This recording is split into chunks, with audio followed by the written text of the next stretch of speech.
brand new tripod is already broken, so I don't even know if I'm getting myself on camera correctly or whatever. I just wanted to show you my newest acquisition here. I'm living in Zone 5B, and the thing about Zone 5B is that it's not a good place to grow watermelons. I did go to a garden center yesterday, and because the only thing I wanted was a sample, I felt bad because it was free. So I looked at the melons and so forth, and I bought myself a sugar baby watermelon. This is let's see. Well, it's supposed to be good for small gardens. And it's supposed to grow a little faster because it's a very small watermelon. But I don't have too much faith, even though the plant is very mature, I don't have too much faith that it's going to give me a watermelon. But it's got its own little corner here, and we're going into a heat wave, so maybe it'll work.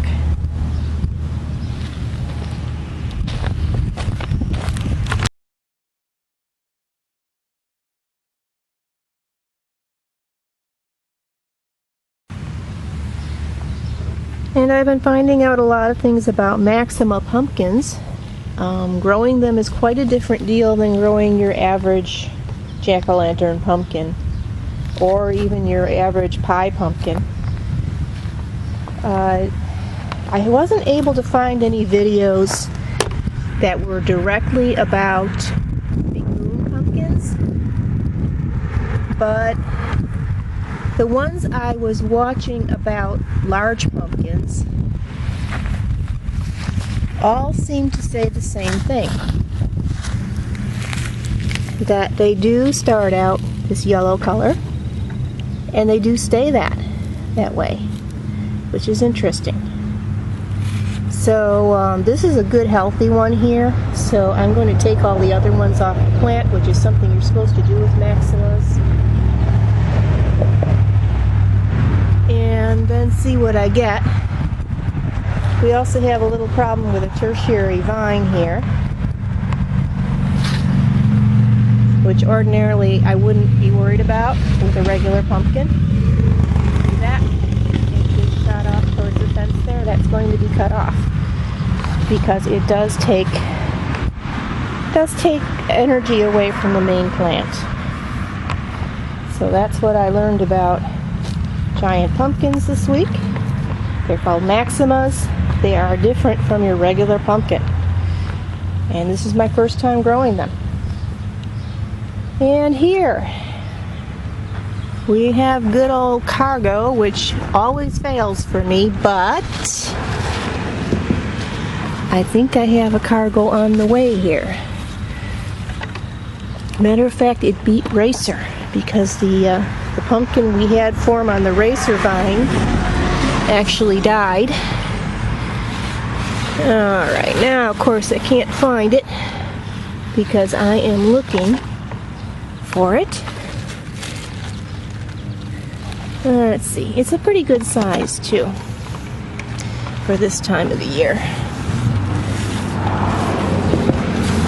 I'm getting over towards the Racers here.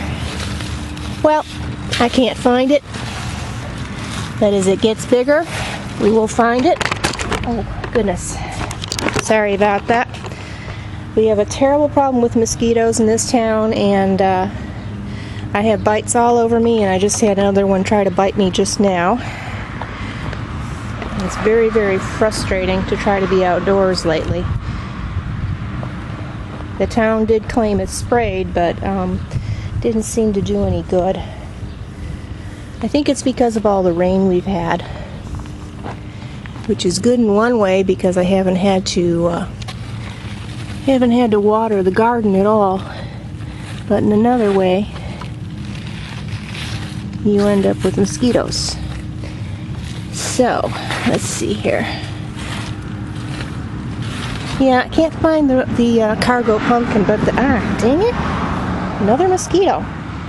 but they're all over the place out here. There's at least one, and several more female flowers.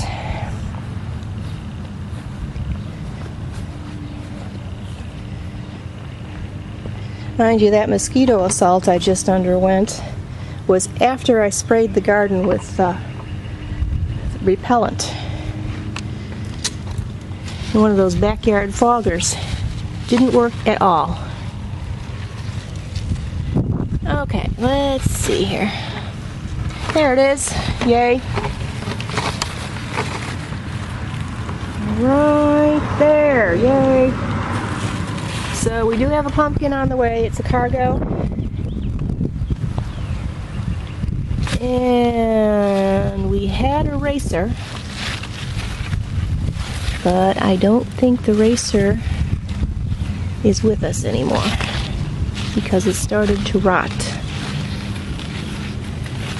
Well, doesn't matter because it's not going to be there. So we are on our way in the pumpkin patch, and this is just a brief update, and I'll talk to you later.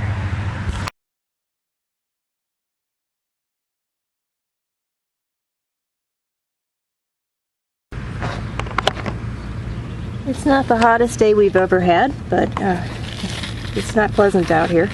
At least the mosquitoes are not biting right now. So I'll be able to get a few minutes in before I get bitten.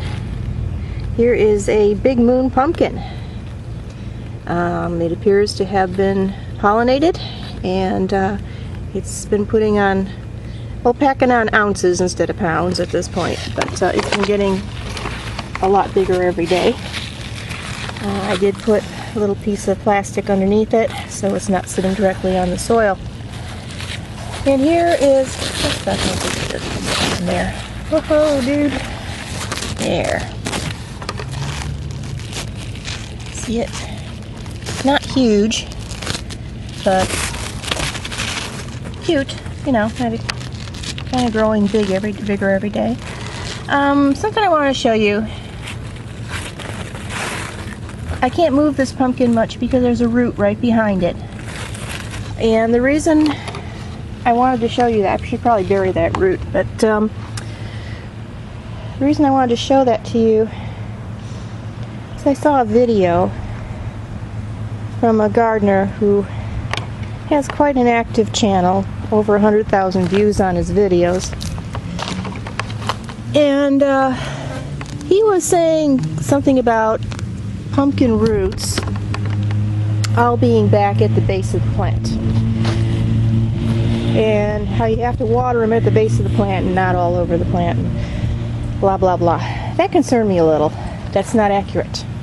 At least with most pumpkins it isn't. It may be accurate with spirit pumpkins, which are, as far as I know, the only true bush pumpkin out there, but with short vine, medium vine, and long vine, like this big moon here, this is another big moon that may be on the way, you can water the length of the plant, you can water the leaves. It's not well documented, but it is true that pumpkins do take a certain amount of moisture in through their leaves. They also set down roots all along the vine. Now I'm noticing with the big moon pumpkin, the root is right by these little joints here where a pumpkin forms. There's another one right there. And the big moons are really active. But the roots are not just down at the other end of the vine where the vine started out. The reason I know this is that one year, back in my old garden, I had a pumpkin plant that the base of the plant got attacked by vine borers and destroyed. Fortunately, the rest of the vine had already spread out and set roots, and the vine lived, and not only did it live, but it created a lot of pumpkins. I mean, 3-4 pumpkins came out of that vine. So I don't know where these people get off giving bad information like that, but you know, that's the way it is. And he has a lot of viewers who probably think he's accurate, but he's not. This is a Red Warty Thing here. Hopefully will open and be pollinated. And I got excited too early about the racer. Well, the racer had already dropped off, but the cargo and the racer pumpkins setting fruit. I should have remembered that, especially with racer, the fruit is almost never near the base of the vine. It's always on one of the runners, like right there. That's a racer. Hopefully that'll be pollinated and we'll have a pumpkin. I've already lost all the pumpkins I showed you that I had last week on the cargo and racer vines. The big moons are becoming quite aggressive, but I don't think that's going to be a problem because racer is a short vine pumpkin and so is cargo. They really don't need that amount of space. So they shouldn't be too bothered. Yeah, I don't see any cargos at all right now. I hope that it's not a repeat performance of last year. Of course, last year they didn't even grow. Yeah, I don't see any. And I only see the one racer. But any pumpkins that form there will be towards the end of the vine and not at the base where the original ones formed. Over here. Now, I said these were Paul Robesons. Yes, these are. I was saying it wrong. I was giving it another syllable. It is just Paul Robeson. Oh, that's kind of a double-decker there. So we're getting a few more of those now. And I don't know if I got my camera on. Yeah, there we go. And that is a purple calabash. So we're doing well on the tomatoes. And doing pretty well on the sweet 100s. I don't see any ripening yet, but that should be a few more weeks. I did add some blood meal and some worm castings to our corn here to bring the color up a little bit. We haven't had too much rain since then, so it hasn't had a chance to soak in yet. I also added Epsom salts, and I added Epsom salts to some of the pumpkins too. I have to go out and get more because I ran out. I'm going to start doing things like that, and also let's see, bone meal I will add to the pumpkins to get them to produce more. And once a week I just use a plain old fertilizer on the leaves in the evening, on a dry evening. So the fertilizer actually dries on the leaves, doesn't cause any diseases. So that's my way of doing things. As far as watering pumpkins is concerned, I found it's best in the morning if you have to water them, so the water doesn't sit on the leaves overnight and cause fungi. And you can water the length of the plant because, like I said, there's roots all along the length of the vine, especially with the big moons and the maximas like that. And with a big moon pumpkin, you probably should water it very heavily.